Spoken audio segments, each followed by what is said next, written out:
So tell me a little bit about your experience with students going into Whitehorse and obstacles they face, that kind of thing. I think the first thing is that students need to be very clear about why they are going to school in Whitehorse.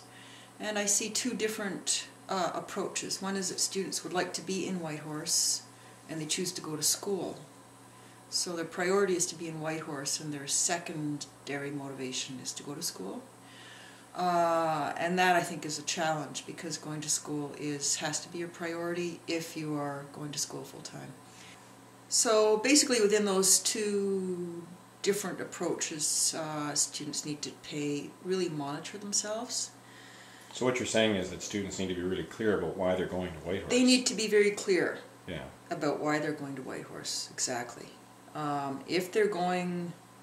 If their priority is to be in Whitehorse and they happen to be going to school, their chances of success at school are probably less because they're going to Whitehorse for all the things that Whitehorse has to offer, not specifically for what the college has to offer. Okay, so for some of those students who might be going because they just want to get into Whitehorse, what are the consequences to them if they don't succeed at school, if they're kicked out, or if they fail, or if they don't withdraw, or whatever? Are there financial consequences or academic consequences? All of the above, and I think one of the very serious consequences is probably self-esteem. There certainly can be financial consequences. A lot of First Nations or sponsoring agencies will request that students refund money that are being spent on supporting them if they don't complete a course. So that's one thing.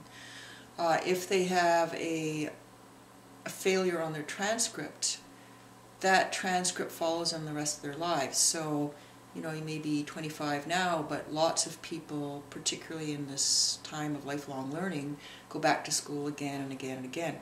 And I know for myself, I'm looking at going back to school and people are asking me for transcripts of something I did, 25 years ago, under very different conditions, right? And you have to keep that in mind.